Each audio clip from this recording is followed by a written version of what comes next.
Okay, so thank you everybody for coming to our 4th edition of Hungry for Exchange. My name is Kanesha, and I'm responsible for DNC in FUSILLI, and we are hosting this webinar today. So just a few technical points regarding the webinar. It is being recorded. It's already recording, and one of our partners will also be using an AI tool to take notes of the meeting. So just so you're aware of this. And afterwards, the webinar recording will go on to the FUSILLI website and will be also shared on social media. Exactly. We will have a Q&A session right after every speaker. So we'll be keeping your cameras and microphones enabled. So anytime you have a question, you can just, speak out. You can keep your cameras on as well. And yeah, I think that's it. We'll have 3 speakers today. Hello, good morning. And yes, I will hand over to Lara or Jonathan to continue. Hey, good morning, everyone. Well, I'm Lara, and nice to see you all. So as Kenny just said, this is our 4th edition of the Hungry for Exchange, which is a part of the FUSILLI project. I think most of you know the FUSILLI project, but for those that don't, it's about fostering urban food system transformation through an innovative living lab, and it's implemented in 12 European cities. And the idea is to overcome barriers and in developing and implementing integrated systemic food policies that support the transformation towards a more sustainable food system. It's in urban and in rural areas, but today's webinar, as you see in our title, will be more focused on urban food networks, and it's very much about the sustainability aspect of them. So we have 3 amazing speakers today, as you could see in the last slide. And we'll start with a small welcome. And then our first speaker will be Alexandra from Kharkiv, from the FUSILLI project. Then we will have 15 minutes. It will be a 10-minute presentation, as you can see in the timeline. And then a 15-minute Q&A session that I will talk about the technicalities a little more after this. Then we will have a presentation by Paola from Turin, also part of the FUSILLI project, and then a Q&A. And then we will have also a presentation by Colleen from Brussels from the Good Food Strategy 2. And she's our external speaker today. And all of them will be tackling kind of like a similar topic, but from different perspectives. So next slide. So before we kind of delve a little deeper into the webinar, a little bit about technicalities. When you see the coffee cup before, if you can go back, Jonathan, please. This will come after each presentation. So each of our speakers has prepared some very interesting questions at the end of their presentations that will kind of like also fuel our discussion. And after each presentation, we will have this slide where everyone can take a minute to kind of think about, next slide, please, about things to put on the Jamboard. This is our Jamboard. I will put a link on the chat after each presentation. I will also kind of mention it, where you can link, and it will lead you to a Google Jamboard. We will have one Jamboard for each speaker, where with this little sticky note that you see there on the left, you can click there. When you click there, you can write your eye-opener moments, your comments, your solutions, your experiences, or tips you would like to give the speaker. It can also be questions, and then the speaker will be able to choose from the sticky notes. But you can also, of course, as Kanisha said, unmute yourself and ask the questions like directly to the speaker. We will also have a space for that. Or if you don't like to appear in the recording and would like to ask a question, you can also do it through the Q&A option. And we have like a chat option that will be more for technical questions, and then the Q&A if you have like specific questions for our speakers. And next slide, please. So, as I said, this is the fourth Hungry for Exchange, and we have 2 more to go. So the last Hungry for Exchange, we already structured it according to the challenges that arose in the last Feeding Cities conference that was last July. And it was actually really nice because it kind of tackles also topics that people kind of thought were kind of common challenges everyone was experiencing. So in that sense, we thought it might be nice to do the same. Together with the speakers, we decided about the funding and projectification challenge. Next slide. And for each challenge, there was also in the Feeding Cities kind of discussion about what to do. So in that challenge, like one solution was about how to create something self-sustainable, kind of like beyond the project. And that is a little bit like from different perspectives and in different contexts what the topic of today will be about. Next slide, please. And so we also come to our first speaker, Alexandra. I think it would be nicer if you present yourself. It's always nicer when people kind of do that. And so, yeah, I give you the floor for your presentation. Yes. Thank you, Lara. It's very nice to see all of you today, dear colleagues. I have the honor to present Kharkiv FUSILLI team today on our meeting. And with me today are my colleagues that are in Kharkiv now. This is Olena Muradian and Daria Yashkina. Just for you to know that this night it was more than 10 missile attacks in our city, and now like 300,000 people, Kharkiv citizens, now they do not have electricity.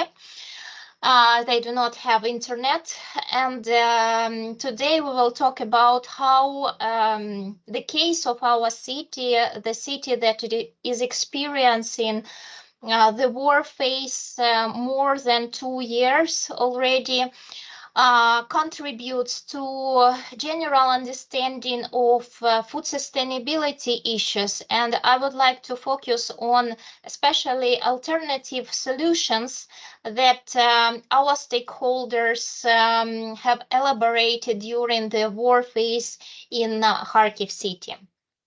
So to begin with, I would like to just to contextualize a bit for those of you who are not so much aware or do not have enough understanding of our region. On this slide, you can see the map of Ukraine, and you can see our region, Kharkiv region, that is located, it's a border region, so there is only 40 kilometers to the Russian border. And on another slide, on another picture, you can see the map of our region. Kharkiv city is like a big yellow round in the center of this picture.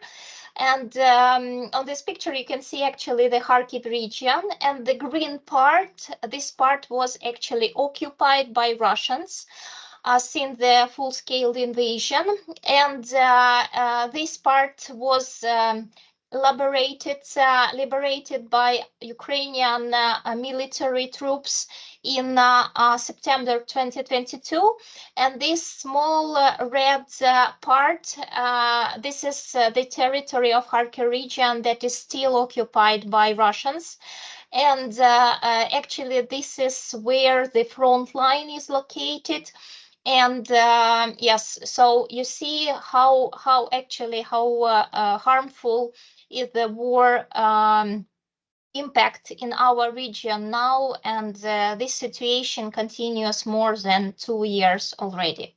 Regarding the question of the FUSILLI project and the question of food sustainability, Our priorities have drastically changed since February 2022, and now all efforts from different actors on different levels in Ukraine are concentrated around the key issues: how to maintain the food sustainability under the wartime, and in Kharkiv case we also can say about the urban food sustainability, because a lot of food chains in our city are still connected with the agriculture and farming coming from the Kharkiv region.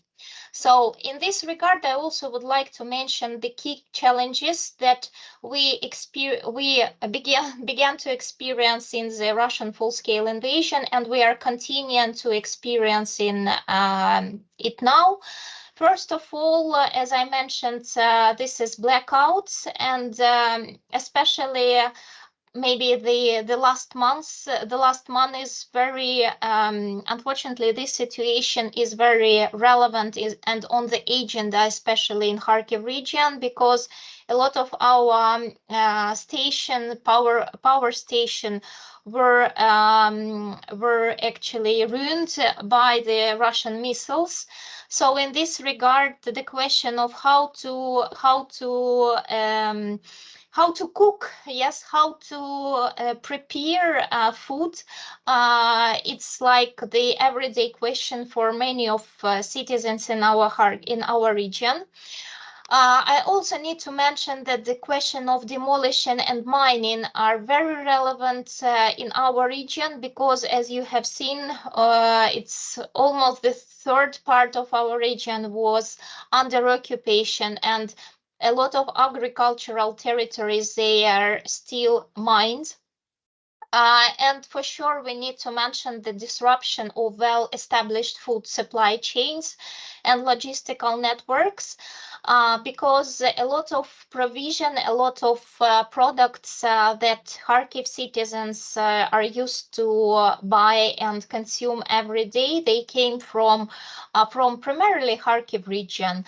But now this situation has changed a bit, and we are more oriented on the production that is coming from another regions of Ukraine, because a lot of territories are not available to continue the farming there. And for sure, it caused appearance of new vulnerable groups that have never existed before the full-scale invasion in Ukraine. For example, this is people from occupied territories. This is people who missed their housing because of the missile attacks. This is people who were damaged and received some health problems because of the war condition and missile attacks, and so on. So a lot of a bit more number of people, Kharkiv citizens now, they need to receive some support both from the state and from the civil society to make their life possible, to survive actually.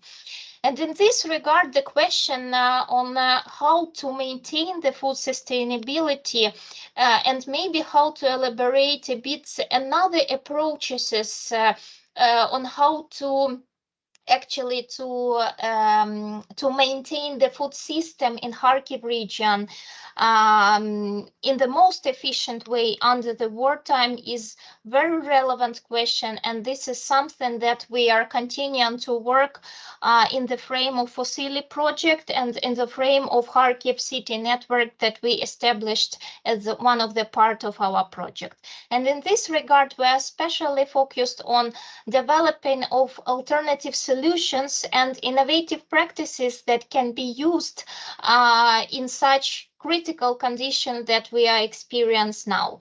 I would like to say that all of the pictures that you see now on this slide are made in Kharkiv, and they actually show the real situation, and I will comment on them a bit more further. First, I would like to mention the such innovations that we experience since the full-scale invasion. It's creation of alternative food spaces and involvement of multi-leveled actors. And in this regard, I may present at least 4 projects that were focusing on help and assistance provided to the vulnerable groups in Kharkiv region. Vulnerable groups, it's also people, for example, who have disabilities, or they are orphans, children, some are orphans, or people, some elderly people who are not available to take care of themselves. So it's quite a huge number of people and different social groups included. The first project that appeared on the local level, and this is ongoing project initiated by the Kharkiv City Council. It's called City Kitchen, and this project gives opportunity for all people who are in need to receive hot food 1 time a day, and this is an everyday opportunity, and we see that this project is very I may say popular, because a lot of people every day come to the Kharkiv schools that became a new like a food spaces, because they have all of the opportunities and infrastructure to cook and to make the food preparation according to all of the hygienical norms. And it's one of the way how our local authorities try to contribute to food sustainability. Another example, it's very interesting. It's a mobile food train. It's a food train that was actually this is the project of our Ukrainian railway, the main railway organization. It called Ukrzaliznytsia. This is the state institution who like have control over all of the train system in Ukraine. And after the constant blackouts, they sent several times trains to Ukraine, to Kharkiv, where staff could prepared actually different dishes and different hot meals. And this food was also delivered to the most vulnerable groups, to the people who are not available to like take care of themselves. And this is also very interesting perspective on how national authorities and national actors try to contribute to food sustainability. I may say about the mobile kitchens from our state emergency service. This is very much similar to the food train, but it's also some sort of special cars. And representatives of state emergency services also came to the special institutions where vulnerable group are located, and they provide them with different kind of food. And another project is called Factory Kitchen. This is the project that is initiated also in Kharkiv region, but not in Kharkiv. But I may say that this is the first such project was implemented in Bucha, Kyiv region. And it's initiated by the First Lady, Olena Zelenska, and with financial support from famous philanthrope Howard Buffett. And this is the special new institution that will serve Ukrainian children with the school nutrition. And this is a bit more strategical project because this is constant-based project, and we hope that our Kharkiv school children will receive the opportunity to go to schools in future. But at least on this is some of the examples how multi-leveled actors try to like cover the gaps in the food system in Kharkiv nowadays. I may also say a bit more about alternative actors, because to solve this problem and to find the solutions, we need to rely on different kind of help and support. And in this regard, I may say quite, I need to mention a very huge contribution that comes from the local initiatives, volunteers, and local businesses in Kharkiv, which before the full-scale invasion were not involved in like a food production, consumption, or delivery, but since the full-scale invasion, they had recognized that the food sustainability is under the danger, and they became to establish some sort of also mobile kitchens in their capacities to provide locals with food necessities. And here I may say that this kind of spaces, they became in new voluntary spaces where people could come and help with some sort of assistance in this regard. I may say a bit about innovative solutions that our stakeholders in FUSILLI Kharkiv Food Network elaborated, and we are very proud of that. And this solution is a new food production adopted to blackouts from Green for You. This is our stakeholder. And on this slide, you can see some of the examples how this food looks like, and it is adapted to be used without necessity to put it into the fridge, and it's possible to use this kind of food production in different kind of spaces and places with no necessity to cook it or to make it hot and so on. And I may say that this kind of products they have opportunities to develop a bit. They like make it broader, different variants now, and people are very eager to buy it.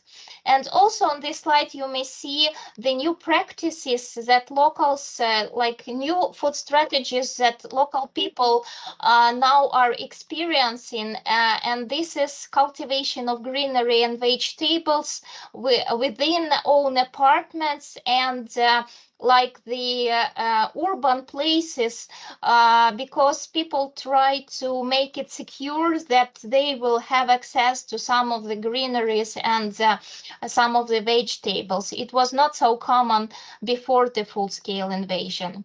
And in this regard, I also may say about three key tendencies that we notice as researchers, and what is going on with the food space changes in Kharkiv city. And we see that first of all, it's a private gardening in public spaces, and you can see it's on this picture, because before it was like just the public space, and now people from the nearly located buildings started to cultivate some greenery there. As I mentioned, this is private gardens in one's own apartment, when people just try to cultivate greenery by themselves in their apartments, and private production instead of public one. It's the desire of people like to produce as much as possible like own foods and some of the products, because they are not sure about the future access to some of the project. And at least these three tendencies we can mention as the new food strategies that our locals are experiencing nowadays in Kharkiv. Regarding the lessons learned from this period, I may say that our case shows how important role the grassroots initiatives plays in managing food sustainability under the wartime. And we see how network approach that is used by our team is useful to connect together different stakeholders. It's very important, and we may highlight it. It's very important for us to have a lot of stakeholders, because the necessity and the need for some sort of support is very high in Kharkiv now. We have mentioned that it's very important also to elaborate common practices that unite different stakeholders. And in our case, this is assistance that is directed to the vulnerable groups. We also have mentioned that the information exchange plays an important role in maintaining cooperation between different stakeholders, because if we do not have enough communication and information exchange, a lot of things could not be done and could not be achieve their goals. And we also need to mention that now in Kharkiv, majority of our events, meetings, and activities are conducted in online format because of the security reasons, but some of them are also conducted offline in the special safe places. And our Kharkiv team mentioned many times that they noticed that actually it's very important to have offline meetings and offline events because they help actually to develop information exchange and to have the more impact on the project activities within Live and Lab. And just to sum up, I would like to ask two questions that we are eager to receive maybe some of your ideas regarding them. First of all, we understand that now a lot of different actors, international, national, local, they are involved in all of these processes. But our key question as a Live and Lab is how to make existing approaches sustainable over time, because we understand that financial capacities are limited and the human capacities are also limited. And this is the key question that we reflect every day. And another question is actually a bit more on how we can manage our work under such conditions. And the key question here is how to enhance the cooperation between different stakeholders that have actually different private interests. They have different target audiences, how we can enhance the cooperation between them, because this cooperation impacts the results of actually project activities and the food sustainability in Kharkiv in general. So thank you for your attention. Thank you. Thank you so much, Alexandra, for your presentation. Also, thank you for sharing also not only the challenges that the city is facing during the full-scale occupation, but also the very inspiring examples of how alternative spaces and alternative actors are showing resilience and innovation in this difficult situation. Thank you so much. So we will go quickly to the discussion. We have to cut it a little shorter, sadly, so we also have space for the rest of the speakers. So we will do 10 minutes of discussion. And feel free to, I posted a link on the chat to enter and put your comments on the Jamboard, your questions, and if anyone wants to unmute themselves and also ask a question directly to Alexandra or a comment, and you're also very welcome.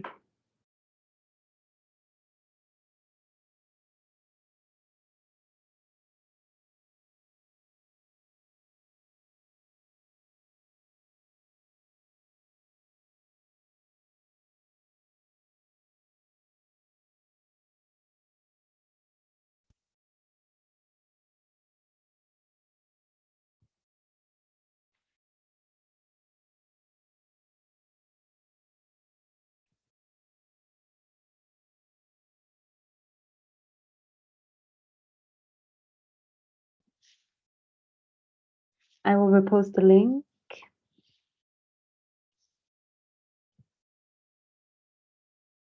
The slide for Alexandra's points and notifications or sticky notes you want to put down, they're on the second slide. So if you follow the link, You can click to the right in the arrows of the screen, and you can find the slide for us. I think the second one I posted goes directly to the second one now. Oh, perfect.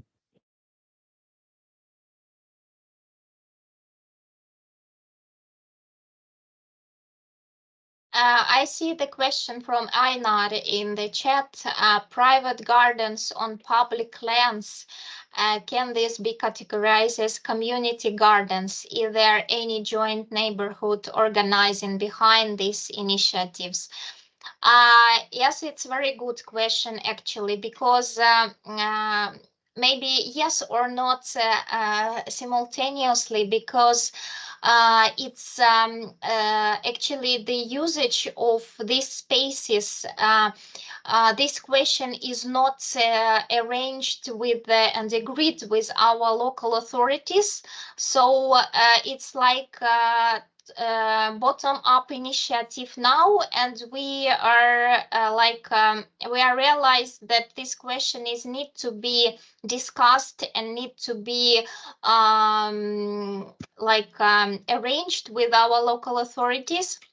But I think that the key idea about this is very close to what we call community gardens. But maybe we have a bit another context of it, because it's not only like the it's not only about food production, but we also see that this is also the space of social activities. And it was very important because we conducted interviews with people who actually had such of practices, and they say almost in each interview we received that it was very important for people to understand that they are not alone in the neighborhood, and this local some sort of local gardening was also very important social space for them to maintain their civil resistance. Especially it was under the time when a lot of people moved from Kharkiv because of the security reasons. So yes, it's quite close to the key idea of community gardens, but it appeared under a bit another context, and it still needs to be arranged with our local authorities, because these issues is not like these local initiatives. They are not agreed with some sort of local legislation and so on. We have one question here in the chat from Jean about what about soil contamination from bombing? Are there measures for protecting soil fertility? Unfortunately, this is very hot question now, because our ecologists, they are very aware of this problem, and they report that unfortunately these contaminations are very dangerous, and it will take years for to restore or to refresh our areas, our soil after all of the weapons that was in there. And but this is not like the first coming question. The first coming question is to demine these territories, because unfortunately every spring we experience is that some of the people who drove tractors, they just almost meet their lives because they work on the mined areas. So in this regard, so deminizing is the first processed action, and also we need to think about this long-term refreshing of the soils, because yes, it's difficult to imagine what kind of scales and what kind of damages and how serious they are now. Enabling synergies and solidarities, support communication and exchange Yeah, I don't know, is it like a comment or a question? How do you deal with the diabetics, people with serious food allergies?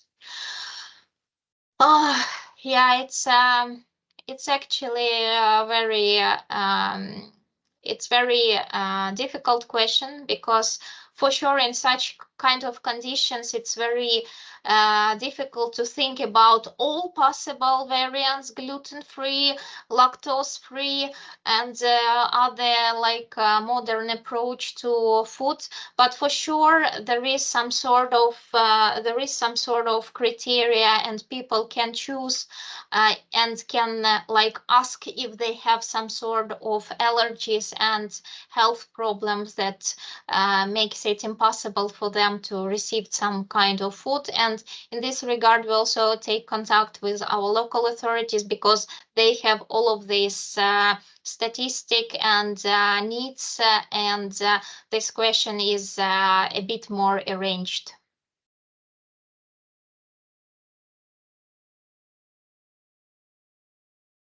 So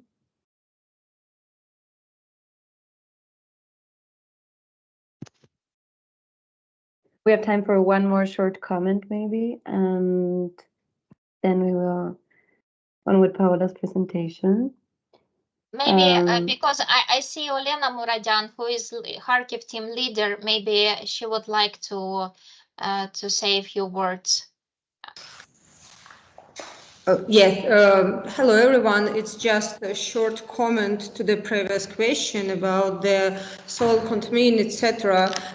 They are not just about mining. It's just a result of the rocket attacks. For example, in February, maybe you heard there was attack on Ale Depot place.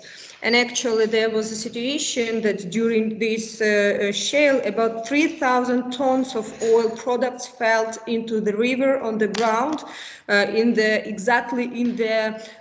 the city territory. And nowadays, Kharkiv city authorities, they started this program to replacement of soil of contaminated with oil products, and nowadays this process is going on, because there was not just problem with the river that was quite close to the place of shelling, but also all that territories, and problem with water supplies, etc. And city authorities are working to localize the consequences of this shelling to oil depot, and they exactly just removing layer of soil and replacing it with a new one. So this is just a lot of job, something that can be done locally with this situation. Our local authorities are providing, but it's just a very fast local solution what we have nowadays. Thank you so much, Olena. Thank you both of you. So for the sake of time, we will continue with our next presentation. If you have any other questions for Alexander or for Olena, you can always still put them on the board. The board will be shared with them, and then we can also, in the end, we will share an email. You can also let us know, and then we will share the contact for further discussions. So Paola, I give you the floor, and if you share your own presentation, it's easier, so you can click next. Okay. Can you try clicking? I try to click, but okay. Oh, we see it. Yes. Okay, that's good. Hi everyone, sorry for the problem. Hi, I'm Paola Baravalle, the FUSILLI project coordinator for the city of Turin, and here today on behalf of the city and all local partnership. First of all, I would like to thank for the opportunity to share the city experience on the topics, even if, of course, according to a different perspective than the friend of Kharkiv, to whom I renew my most sincere solidarity and all my esteem for the tireless commitment and the extraordinary works that they are carrying out in a dramatic situation such as war. Before, okay, I tap. Okay, before, no, I need to go back. Okay. Before deepening the perspective adopted in building and feeding a long-term food strategy in line with the priority of the EU Food 2030 policy, I will start with grabbing a couple of minutes just to contextualize the geographical area and to give an overlook of the background that identifies and characterizes the Turin foodscape, notably the city food policy evolution over time. Turin is characterized as a city characterized by a strong industrial tradition, notoriously rooted in the automotive sector. Alongside, there is the presence of an important agri-food processing industry, which in the metropolitan area extends to the production. As I thought, I would like just to introduce also the food policy development process. So the city of Turin has been working on turning the traditional city food system into an inclusive, sustainable, and fair one in the last decade, and it continuously fostering many practices, projects, and policies related to the most of the dimension of the food environment, culture, economy, health, and social and spatial justice. In 2025, the city reiterated its commitment to food topics by signing the Milan Urban Food Policy Pact, and again in 2017, when by modifying the Article 2 of its chart, the right to food became part of the statute of the city of Turin. Another strategic step took place in early 2020 with the signing of cooperation agreement formalized the entry of the city of Turin in the Food Atlas. That is an inter-academic project promoted by the University of Turin, the Polytechnic of Turin, and the University of Gastronomic Science of Pollenzo, in collaboration of the Turin Chamber of Commerce. The Atlas is a tool of the territorial agri-food heritage knowledge, aiming to support the definition of food policies and acting as a stimulus for integrated and transversal implementation of a project and initiative. Together with the municipality, they joined the Atlas other three fundamental actors: the Metropolitan City of Turin, the Research Institute of Ires Piemonte, and the Documentation Center Urban Lab.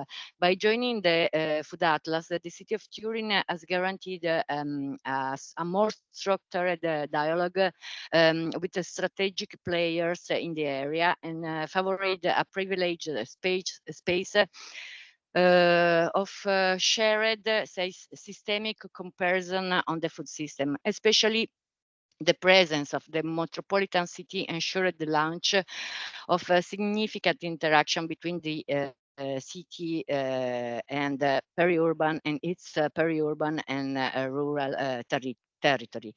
In 2021, the local government further strengthened its efforts to boost a sustainable transformation of its local food system, taking part in the FUSILLI project. I am entering now in the in the core of the topic of today's webinar.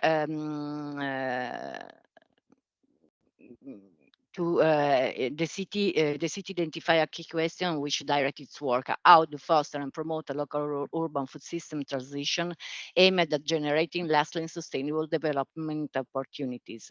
To answer the question, the first step were to identify a suitable way and share the leitmotiv a common thread able of involving different and several actors operating in the food supply chain dimension.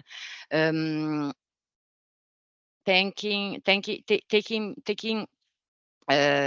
part in the FUSILLI project enabled the city to pursue this target by offering the opportunity to the experiment with innovative solution adapted to the local context by including the circular perspective of food within its food strategy based on a synergic multi-level, multi-stakeholder, and multi-objective approach, aiming to ease the progressive transition of its urban food system according to a holistic and integrated vision. In addition to the city of Turin, you can see the main actor involved in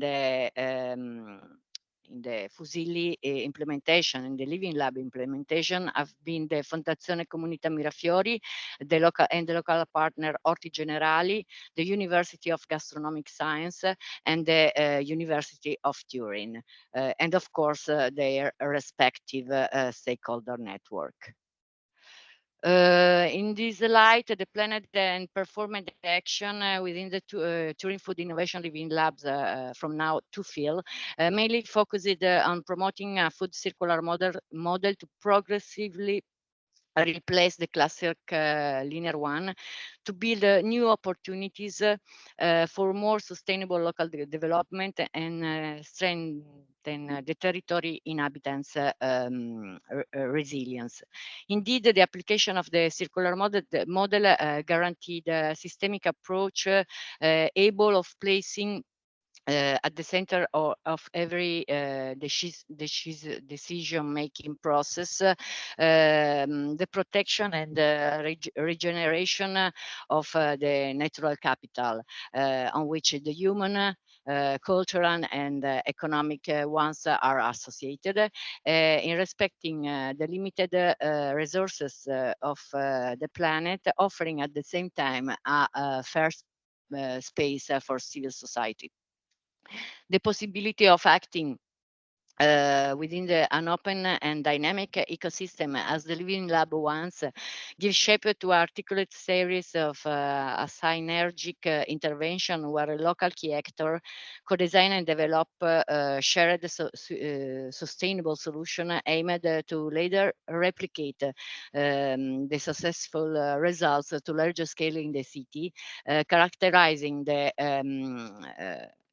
the Turin Living Lab as an experimental test bed. Then, okay, more or less there are all the stakeholders that we are involving in the process. And now I enter in deep. If I can go, okay, among to explain how what kind and which action we undertake under our project. The first one was a testing of a collaborative governance within the Turing Food Innovation Living Lab to ensure to all involved parties could actively contribute to defining general and specific targets and co-design suitable a sustainable solution supported by the pilot action and demonstration activities planned. Also limited to the portion of the territory affected by the Living Lab, the adopted solution has been a good testing for guiding and supporting the works to build a collaborative governance pattern at city level that is running in parallel. Another important activity was the establishment of the GIPA. That means that is an interdepartmental group on food policies within the administration, which settled the sustainability and circular economy as one of the main pillars to direct its works. The group was born to strengthen the dialogue within the municipality administration between department and services, aiming to build an internal coordination within the municipality that works across the board of the team of food and sustainability, co-designing integrated solution to optimize the local food system. Another and the core is the design and testing of a circular business model applied to food. Given the time available today, unfortunately, we don't have time to enter in deeping in detail the design, the development, and the testing of the circular model applied to food, which took shape thanks to the scientific contribution from the local partner University of Gastronomic Science in Pollenzo, born and promoted in 2004 by Slow Food International Association. So on behalf of the university representative, Professor Franco Fassio, and the postdoc research fellow Alessandra Savina, I will try to summarize the main step and how the activity performed contribute to the later evolution of its application. The main actor that characterized the process of defining an innovative business model developed according to the principle of the circular economy applied to food through three of its key elements. I mean, capital, cyclicality and coevolution, focus on several interventions direct or aimed at prevent the generation of food waste, optimize the internal or external use of food waste, use renewable energies, use compostable or reusable packaging and component for food consumption, develop a virtuous relationship with the local stakeholder, and also a resort food resource from sustainable production system. In addition to the previously mentioned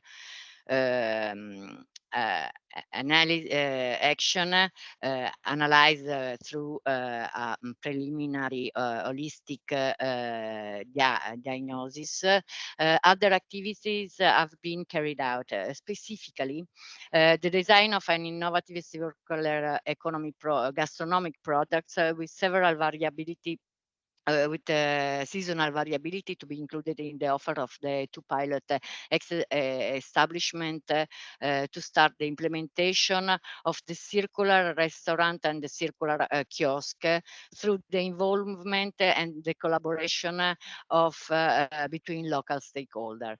Other activities are focused on the training of the application of the circular economy principle to food, aimed at first at the internal staff and progressively extended to external professionals and general public through workshops, tasting, dissemination, and educational events. Of course, activity of raising awareness and promotion of the issues related to sustainability and circular economy supported by the pilot action activity and demonstration pilot action and demonstration activities are carried out. Confirming the dynamism of the Living Lab is interesting to note and how the path of the definition and development of the circular business model to food has interact with influenced the evolution of other design action which have progressively adopted the circular perspective for their implementation. The most striking example refers to the action aimed at creating a food basket of typical product and its related brand to support economic development and local trade, and while at the same time strengthening the collaboration between producer, artisans, and territory.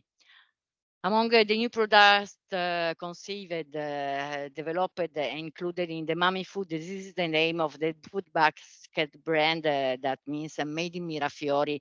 That is the neighborhood where the Turin Food Living Lab implemented most of the pilot and demonstration activity. In addition to the circular pizza and developed for the Locanda del Parco and, for example, the beetroot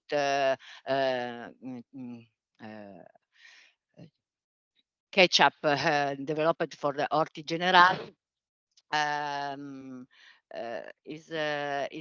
Deserve a special mention the zero waste beer that has been produced by recovering the surplus bread from the Mirafiori oven and bakeries.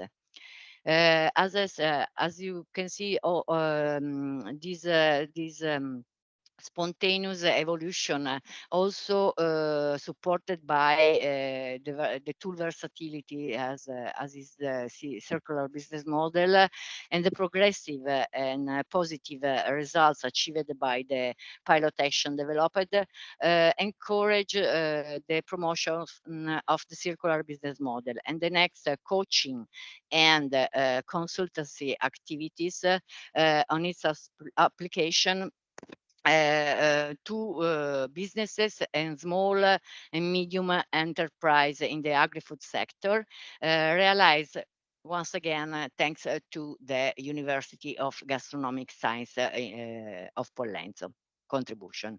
This last action, thanks to the internal resource and additionally found coming from Smethor Green, that is another European project, another European project, and also after a webinar organized in close collaboration for the City Chamber of Commerce, led the city to launch an open call for aimed at small and medium enterprises at promoting testing activities on innovative and circular solution along the all the food supply chain. Currently, 7 projects have been approved and are running. Furthermore, a new call on the circular food, that is this one, the last one, on the circular food economy and sustainable food system topic aimed at younger generation is ongoing. What can I say is that the solution implemented have Paola, had, one, yeah, we're 1 running a minute. bit over time, so Okay, if we can run it up. I finished just to present the last 2 tools and Of then course, I thank you. close. Okay, thank you. The solution implemented have had a clear impact, a clear driving effect, and thanks also to the excellent coordination work developed with the interdepartmental group of food policies, which essentially contributed to the first call drafting. New synergic activities are appearing on the city food scene, offering new opportunity for applying the circular perspective of food in support of an integrated food system management.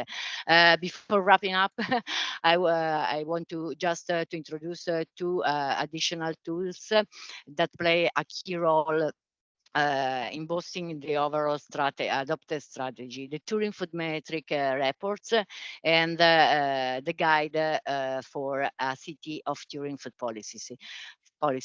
The Turing Food Matrix is a tool, is a report, yearly updates represent snapshots of the Turing food system and can be considered as a strategic tool in support of a local policy and decision-making process, as well as available collection of useful data for further research and monitoring of the food system over time, a tool of the city and for the city.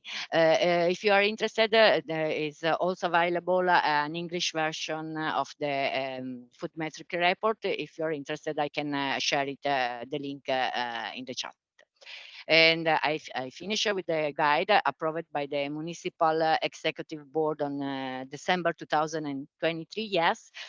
That is the outcome of the careful work carried out again from the GIPA, the Interdepartmental Group, which contributed to the draft drawing from the results that emerged from the working groups aimed to outline a specific guideline and to build innovative policies able to foster the local food system transition. This is my last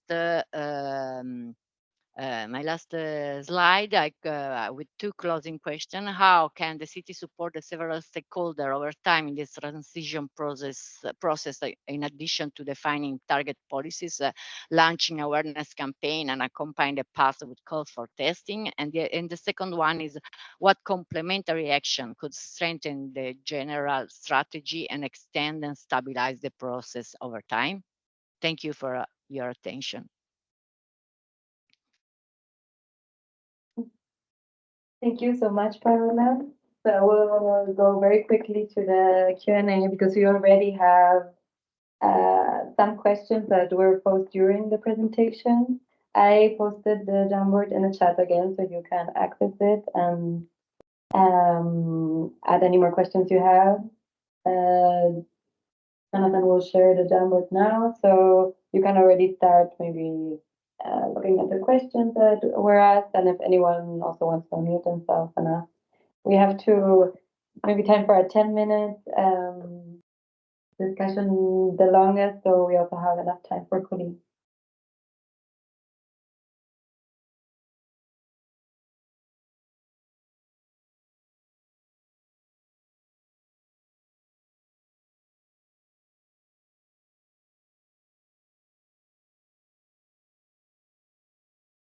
Paola, you're muted. Okay. Okay. Well, Orti Generali, I start with Orti Generali, that is one of our local partner in FUSILLI. Orti Generali is a urban gardens that is a project. It means that it's born like an association and now is a social enterprise that works in the field of gardening. They obtain from the city a land that is inside a park to regenerate the natural space because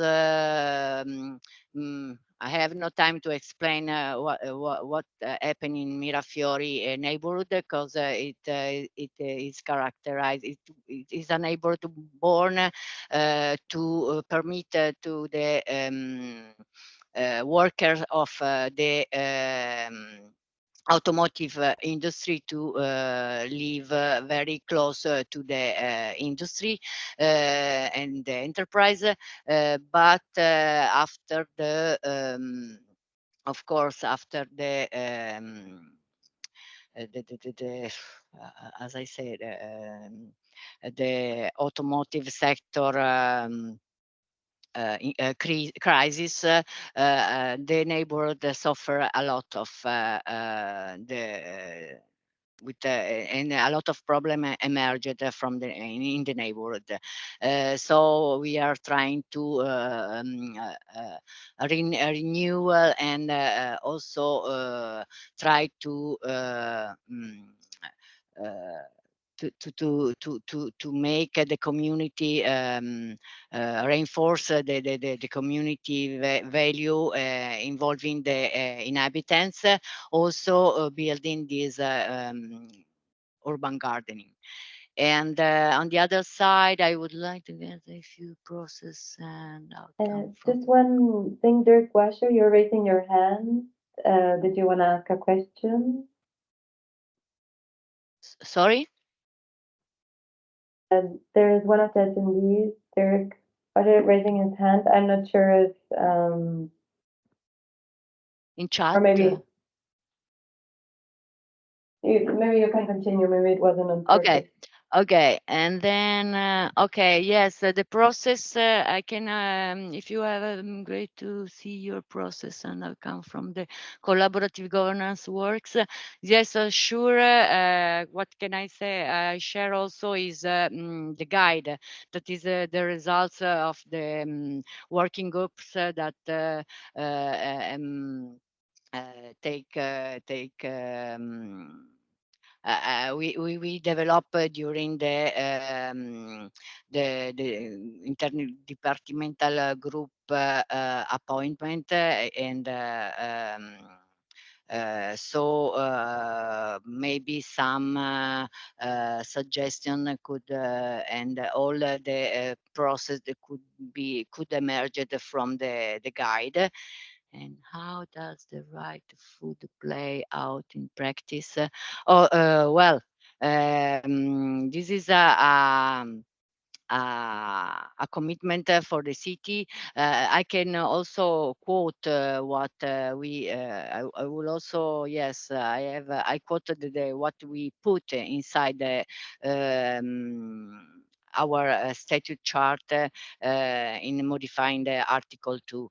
The city promotes the implementation of the right to adequate food, understood as the right to have permanent and free access to quality, sufficient, nutritious, healthy, culturally and religiously acceptable food, which guarantees the mental and physical satisfaction and collective necessary to lead a worthy life. The city really works hard to give free access to the inhabitants and citizens, also because the pandemic play a very hard play a very hard circumstances and the people of in Turin suffering a lot to be able to access to food. We saw a lot of family that became in poverty and without in food poverty. So, for example, the city during the pandemic activated a network involving NGOs and as we call the neighborhood house to converge food to be redistributed redistributed to the family in needs. So thank you so much, Paola. Maybe as a closing comment, which is very nice from Elisabetta, sincerely admiring the coordination between all the partners in Turin, the units in particular, and the foundation. Support the city partner in a masterly manner. We in Rome really miss these connections. So thank you so much. We will continue to Colleen's presentation since we are a little bit over time. So I give over to you, Baha, also for the Thank you, Lara. No break, right? yeah, No coffee break. No time Okay, for well, coffee break. this is the time for our external presentation. I'm Baha Kuban from Demir. We're leading the Work Pact 5 in FUSILLI, as you all know. And this is in the context of the clustering European projects task. And Colleen is our guest here.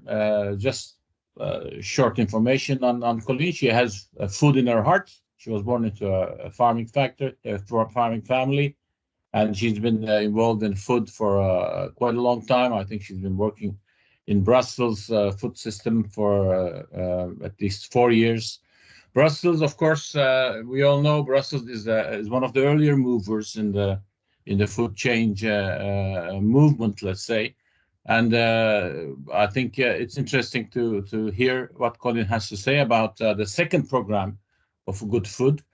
I think it's almost a decade now that they have started their food programs. And another interesting thing about Brussels is that they're tackling almost all dimensions of food change.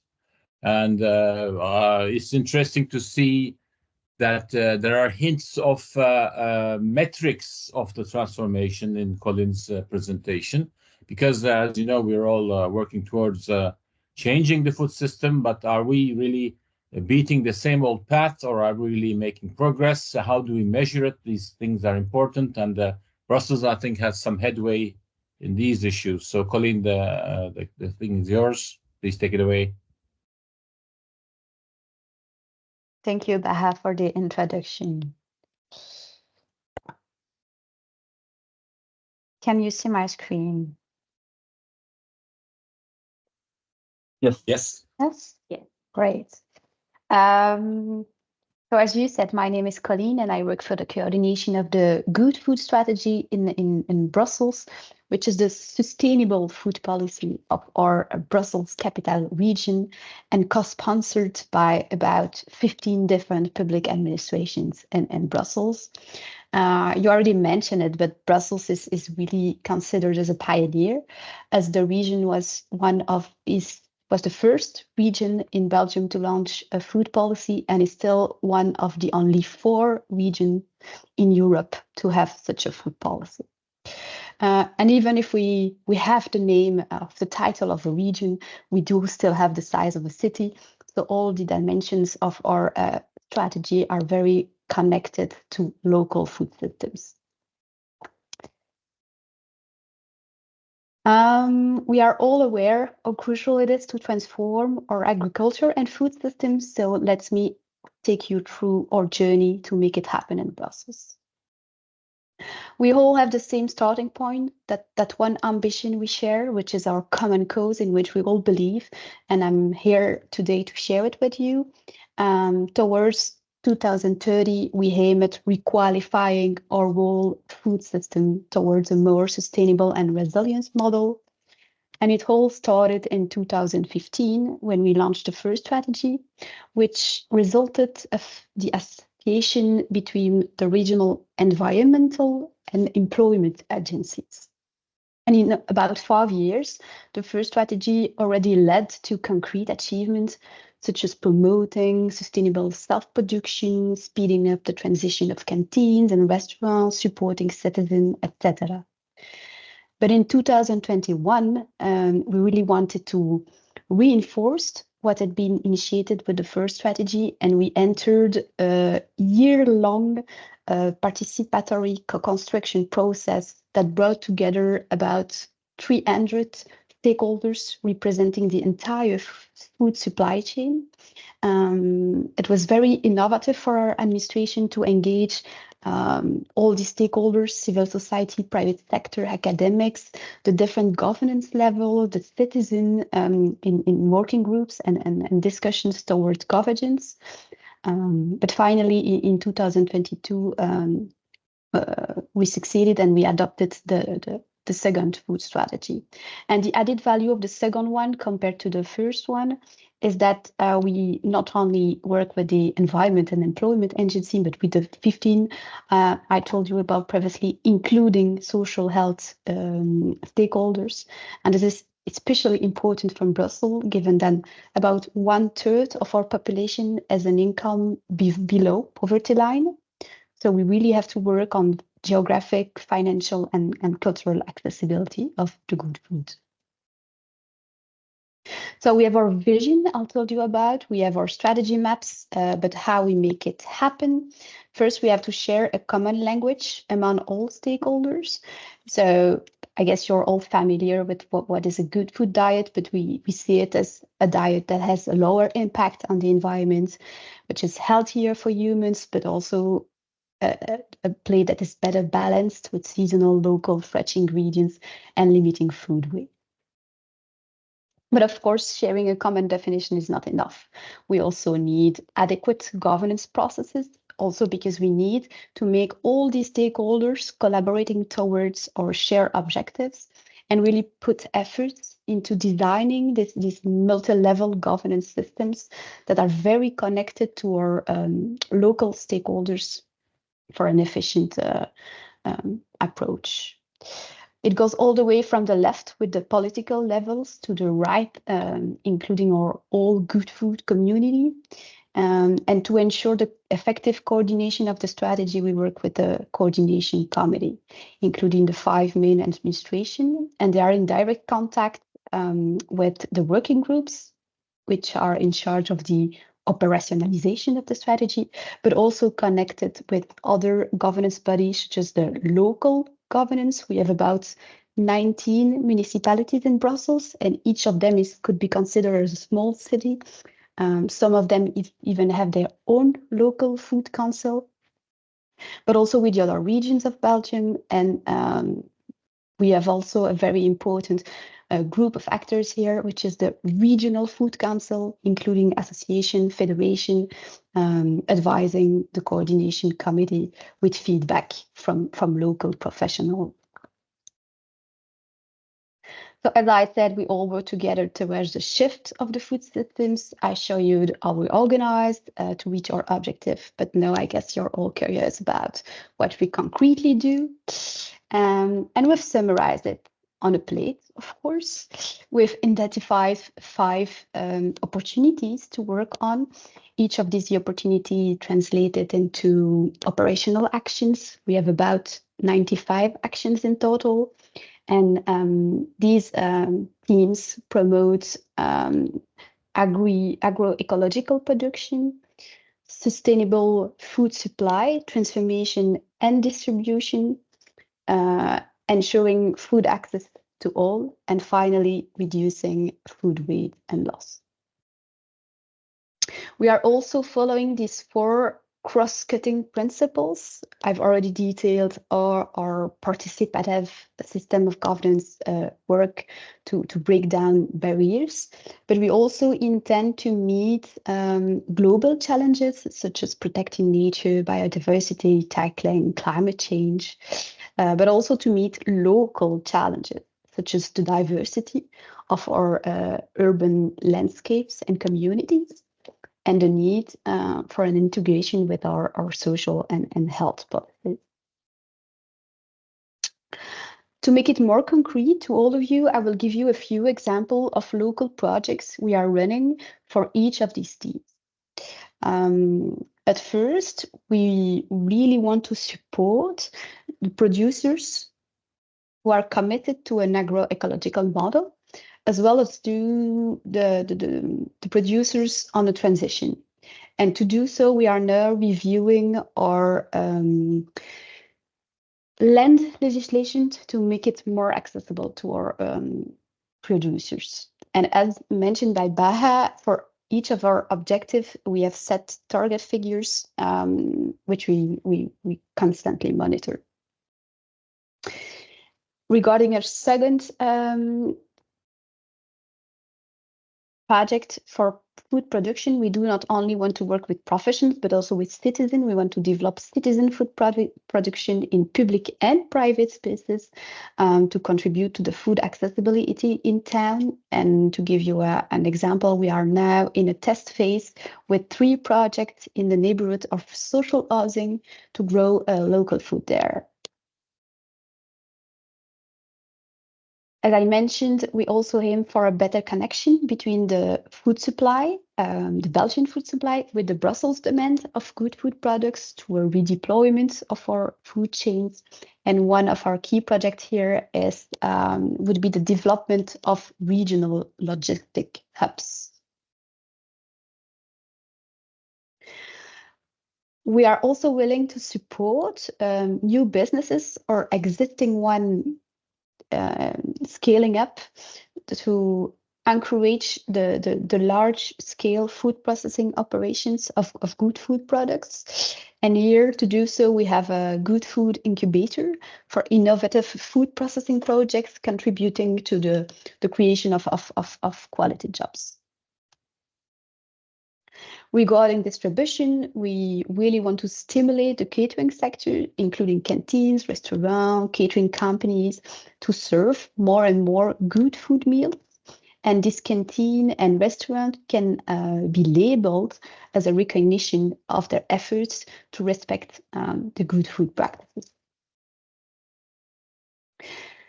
not only distribution in restaurants, but of course in shops. To improve the financial, geographical, and cultural accessibility, we need more shops in Brussels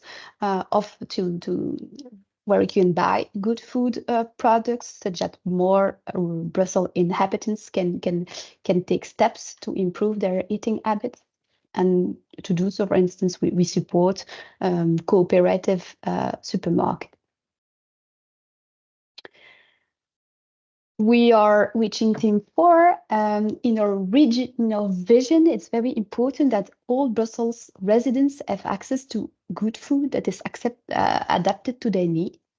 But the current food system is not making healthy and sustainable choices easy for everyone.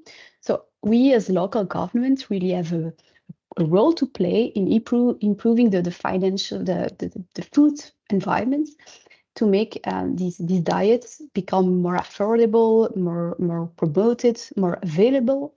And we have one ongoing study analyzing and mapping all the good food deserts in Brussels to see where we need to prioritize our action to do so. We are also, of course, working with young people. We aim for a shift towards healthy and sustainable diets in school via school gardens, healthy meal at the canteen, many initiatives. And finally, from 2025 onwards, we will work on the fifth opportunity, which is reducing how much is lost and wasted, as well for particulars and businesses, and also, of course, by reusing byproducts or unsold food to create new products for human consumption. I think Turin mentioned the beer made with bread. That's one of the example, of course. Today I was asked to share with you one of our challenges to reflect and work on. As I said, we have mapped all initiatives that are linked to good food. Could be a restaurant, a grocery shop, a shared community garden, anything. But in some neighborhoods, as you can see in red here, that their presence is very low compared to the density of the population. If you live in one of these neighborhoods and for instance, your children are getting out of school, during lunch break, they only can buy unhealthy snacks or fries, potato chips, or processed ready-to-eat meals. And we really want to improve the geographical accessibility of the sustainable and healthy food in these neighborhoods. So should you have any idea, inspiration coming from your own local projects, we would be very happy to hear them. Thank you.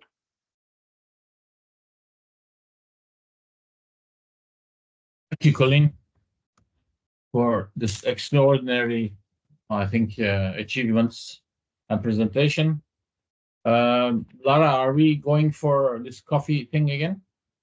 Yes. So we already posted the Jamboard on the chat, so everyone can add their comments. We already, Jonathan will share it in a second. We already have some comments and questions for you, Colleen. So you can.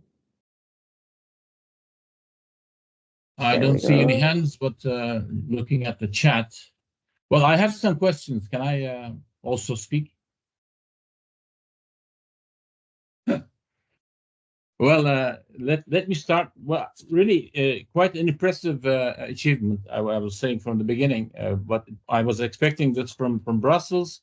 The one thing that is striking is, despite the length of the commitment to this change, like a decade or so with various programs, the second one in good food, there seems to be a sustainable political support behind this change, and not only in central government or regional government politics and offices, but in the elected officials as well, if I understood right from your governance table. So one of my questions is, how to sustain that multi-level support politically, both from the national, regional governments and also the elected local governments.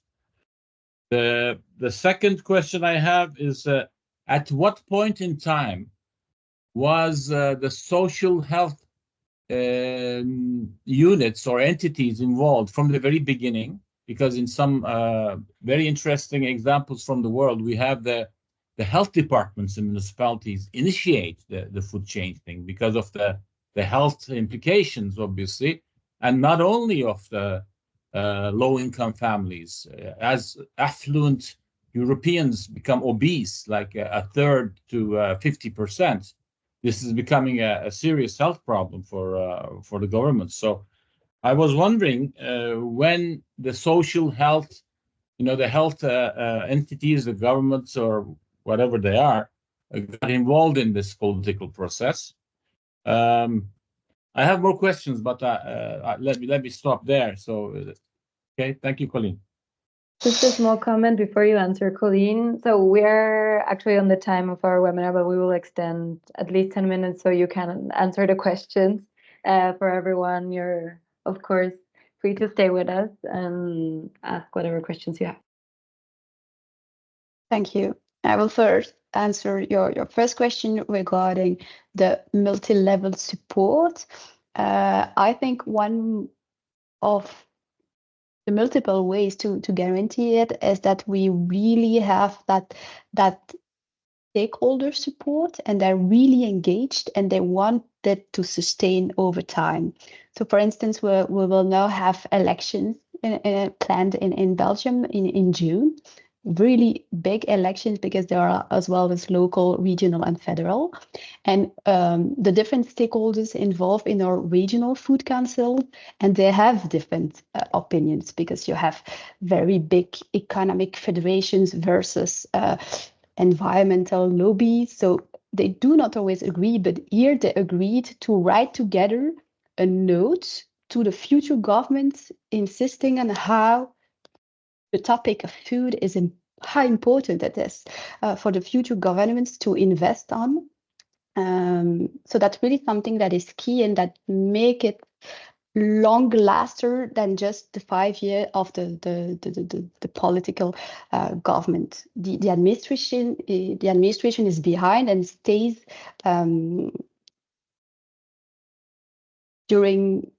longer than the political level. So that's something that is really key. And we have the same, not only for the stakeholders on field, but also coming from the different administrations. So we have these 15 administrations who are getting together and reflecting, okay, we now have ministers that are aligned somehow on how important is food, not only for from the environmental minister, but also the health minister, the food aid minister, and now it's working. But they are also considering what if not? If, for instance, we have ministers from different political colors, how can we still continue to work together with this 15th administration if we have ministers who do not align? So that's something I think that makes the difference. And what's the answer? Sorry. What is the answer for? What is the answer in how to still align the different ministers even though they wouldn't agree anymore? So they have defined actions that they want to put in place individually, that each administration has committed to some actions, some engagements they will do to make sure that we continue on the same track and not that we stop some initiatives. So they will promote actually the good food topic individually to their future ministers. But it's not easy, of course. It passed legislation, I guess, then. So it was put in writing and signed on. Yes, it is. Okay. And your second question was about the social health stakeholders. They were involved. They already had their own initiatives. So, for instance, in the social health sector was in charge of food aid, and they had food banks. They were doing their own business, and we started to involve them during the co-construction phase of the second strategy, because we realized that there was one of our key learnings of the first strategy, that we missed very, very important links with the social health sectors, and that we could create more synergies if we were working together. So we asked them to take part in the construction of the second strategy, and as they were involved from the very beginning of it, then they embarked on the implementation, of course. I hope it answers your questions. Yes, thank you, Colleen. And I can We see have a many few more more- questions on the Yeah, board. on the board. So if you want to choose, I think we have like about 4 minutes. One or depending on one or two questions you still want to answer. Answer many very quickly. We have a team of about 10 people working for the Brussels administration on good food. Our funds are coming from the regional government because it's a regional strategy. And in our participatory council, we have only the association and federation which are relevant on federal level, because as I said, some municipalities have their own local food council. So we have about 20 different associations represented in the participatory council. But what is very important to us is that these 20 are splitted between the 3 different pillars. So we have about 1/3 coming from the economic pillar, 1/3 coming from the environmental pillar, and 1/3 coming from the social health sector. And we always make sure in every decision the council makes that it is supported by the 3 pillars. So one decision cannot be passed if one of the 3 pillars doesn't agree with.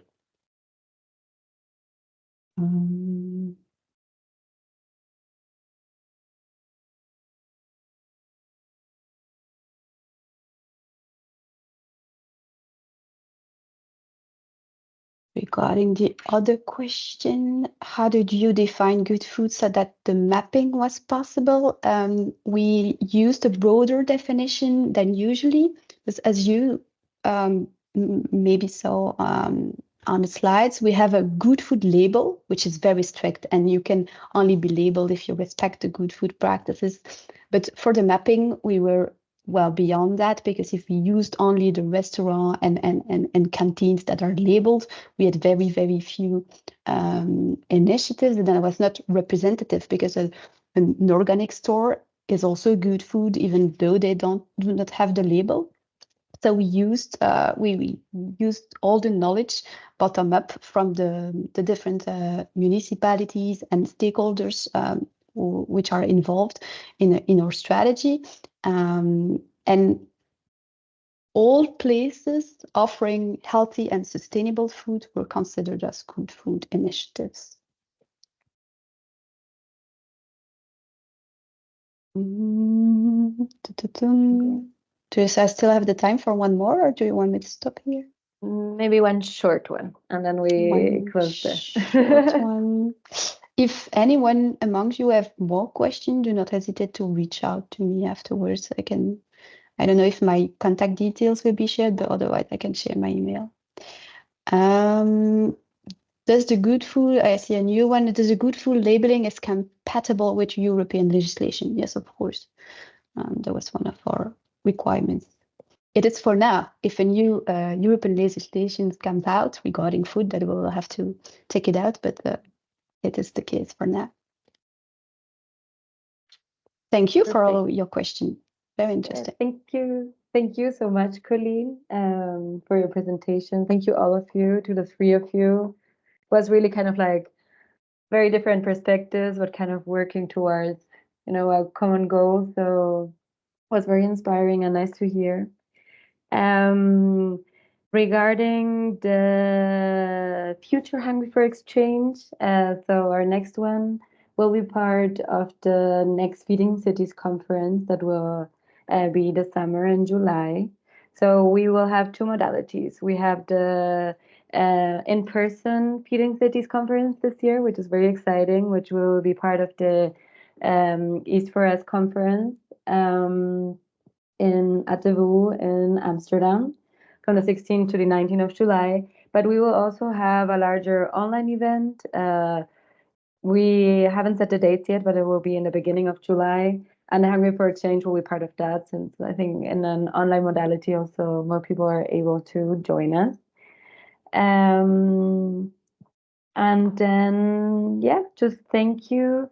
And if you have any questions, or if you also want to contact of any of the referees of the presenters of today, you can send us an email.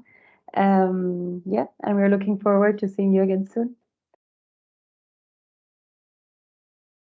Thank you, everyone. Bye. Thank you, everyone. Thank you. Thank you. Bye. Thank you. Thanks a lot. Bye-bye. Bye. Thank you. Bye-bye. Bye. Ciao.